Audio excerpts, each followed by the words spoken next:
जय हिंद मित्रांनो, एक्झाम जागरवर तुम्हा सर्वांचं पुन्हा एकदा स्वागत आहे. मित्रांनो, आजच्या चालू घडामोडीच्या सत्रात आपण नुकत्याच घडलेल्या घटनांवर आधारित MCQची प्रॅक्टिस करणार आहोत. यातील एक एक प्रश्न अत्यंत महत्त्वाचा आहे. त्यासाठी व्हिडिओ शेवटपर्यंत पहा व आपल्या मित्रांसोबत सुद्धा शेअर करा, जेणेकरून येणाऱ्या एक्झाममध्ये त्यांना सुद्धा याचा फायदा होईल. चला तर आपण आजच्या सत्राला सुरुवात करूया. पहिला प्रश्न पहा. या प्रश्नामध्ये आपल्याला बरोबर असलेले विधान निवडायचे आहेत.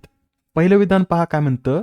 नोव्हेंबर 2025 मध्ये 59व्या ज्ञानपीठ पुरस्काराने विनोद कुमार शुक्ल यांना सन्मानित करण्यात आले.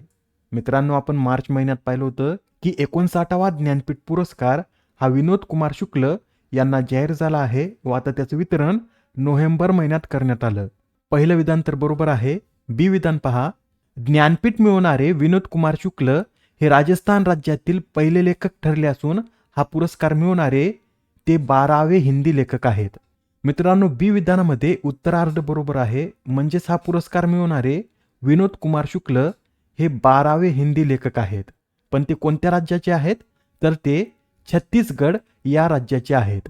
जर आपल्याला असं दिलं असतं की ज्ञानपीठ मिळवणारे ते छत्तीसगड राज्यातील पहिले लेखक ठरले असून हा पुरस्कार मिळवणारे ते 12वे हिंदी लेखक आहेत, त्यावेळेस हे विधान बरोबर असतं. पण इथं राजस्थान दिल्यामुळं हे विधान चुकीचं आहे. शेवटचं विधान पहा.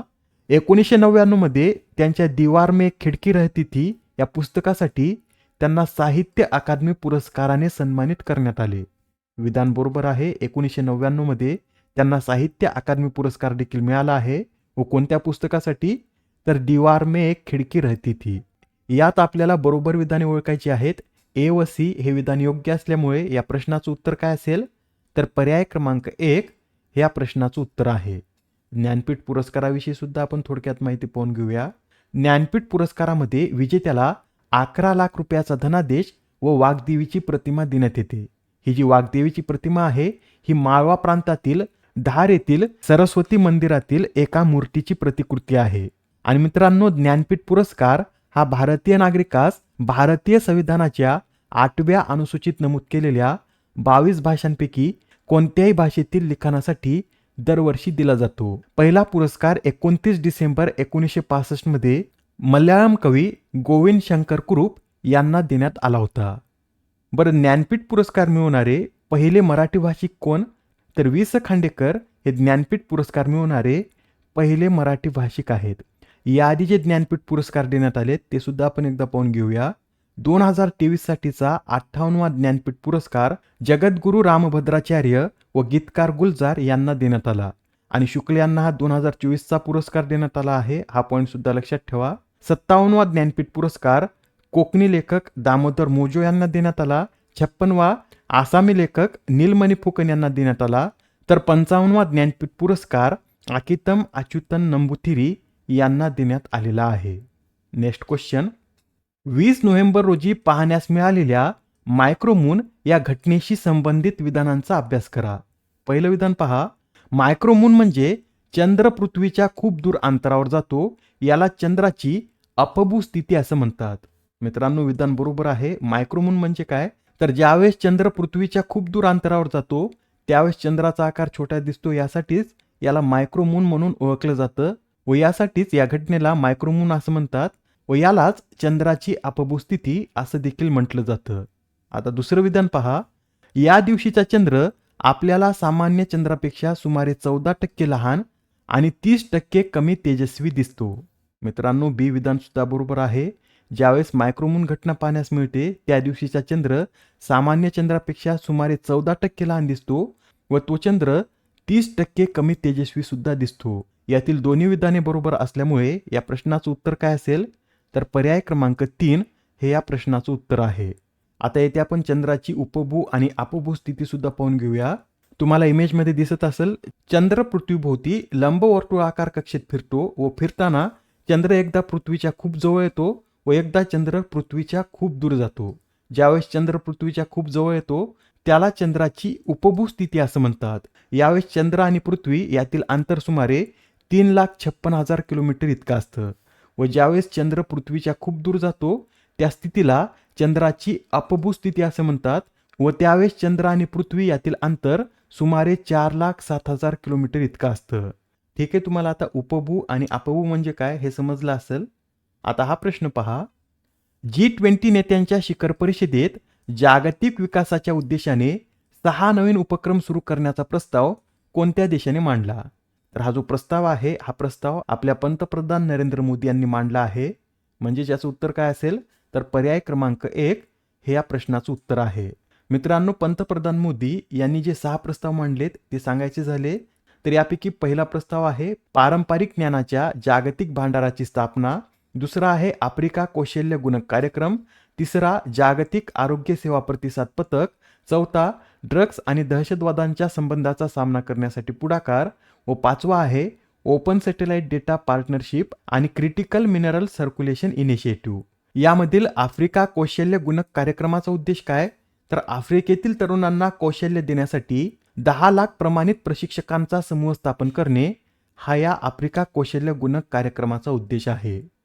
आपण अलीकडेच पाहिलेलं आहे की G20 नेत्यांच्या शिखर परिषदेचं आयोजन प्रथमच दक्षिण आफ्रिका या देशात करण्यात येत असून ही परिषद दक्षिण आफ्रिकेतील जोहान्सबर्ग येथे पार पडत आहे. या परिषदेची कितवी आवृत्ती आहे? तर याची 20वी आवृत्ती आहे व या परिषदेची थीम एकता, समानता व शाश्वतता अशी आहे. आता हा प्रश्न पहा काय म्हणतो. अलीकडेच भारताने कोणत्या 2 देशांसोबत एकत्र येत त्रिपक्षीय भागीदारीची घोषणा केली?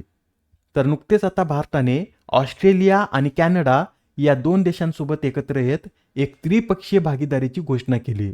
ही जी G20 परिषद सुरू होती या दरम्यानच आपले पंतप्रधान मोदी, ऑस्ट्रेलियाचे पंतप्रधान अँथनी अल्बानीस व कॅनडाचे पंतप्रधान मार्क कॉर्नी हे एकत्र आले व त्यांनी जोहान्सबर्ग भेटीनंतर या त्रिपक्षीय भागीदारीची घोषणा केली.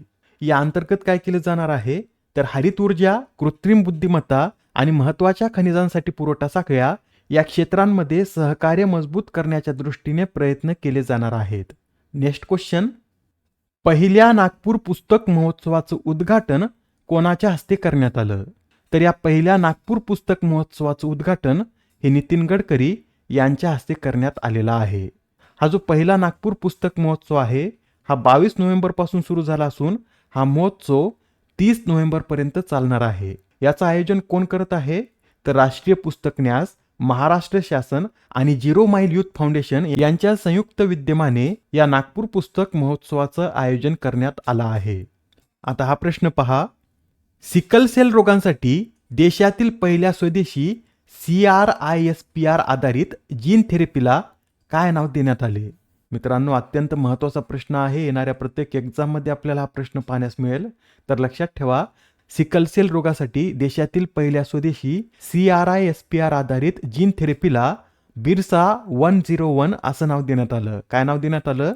तर बिरसा 101.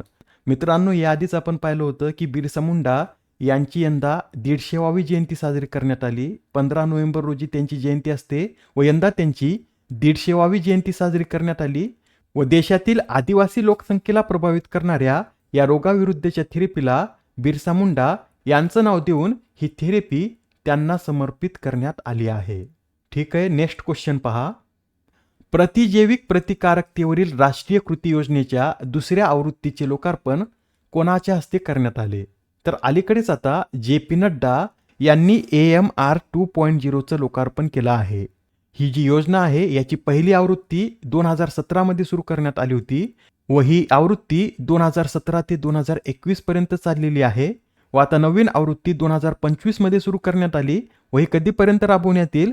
तर ही आवृत्ती 2029 पर्यंत राबवण्यात येणार आहे. पुढील प्रश्न. ICC under 19 men's cricket world कपचं आयोजन कोणत्या देशात करण्यात येणार आहे?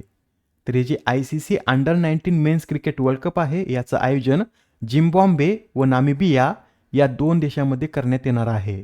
म्हणजे ज्या प्रश्नाचं उत्तर काय असेल? तर पर्याय क्रमांक 4 हे या प्रश्नाचं उत्तर आहे.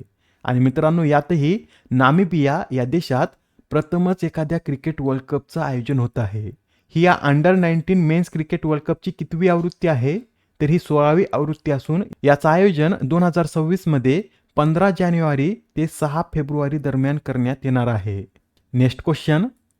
मित्रांनो, आता नुकतंच रत्नागिरी जिल्हा साहित्य संमेलनाचं आयोजन करण्यात आलं. तर या संमेलनाचे अध्यक्ष कोण होते? तर या रत्नागिरी जिल्हा साहित्य संमेलनाचे अध्यक्ष हे राजन गवस होते व हे जे साहित्य संमेलन आहे हे 22 नोव्हेंबर रोजी पार पडलं व याचं आयोजन मराठी भाषा विभाग, महाराष्ट्र शासन आणि महाराष्ट्र राज्य साहित्य संस्कृती मंडळातर्फे करण्यात आलं होतं. या संमेलनाचं उद्घाटन कोणाच्या हस्ते करण्यात आलं तर मराठी भाषा मंत्री डॉक्टर उदय सामंत यांच्या हस्ते या संमेलनाचं उद्घाटन करण्यात आलं. आजच्या सत्रामधील शेवटचा प्रश्न पहा. देशात दरवर्षी अखिल भारतीय सहकार सप्ताहाचं आयोजन कधी केलं जातं? तर हा जो अखिल भारतीय सहकार सप्ताह आहे याचं आयोजन 14 ते 20 नोव्हेंबर दरम्यान केलं जातं. या आधीच्या सत्रामध्ये तुमच्यासाठीचा प्रश्न होता, जागतिक हवामानबद्दल कामगिरी निर्देशांक 2026 मध्ये आपला भारत कितव्या स्थानी आहे? या प्रश्नाचं उत्तर आहे पर्याय क्रमांक 4, म्हणजेच यात आपला भारत 23व्या क्रमांकावर आहे. याआधी भारत या 13व्या स्थानावर होता व यंदा यात घसरण होऊन भारत 23व्या क्रमांकावर आला आहे.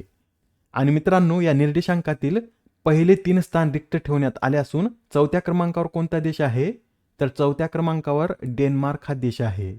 आजच्या सत्रामधील तुमच्यासाठीचा प्रश्न पहा.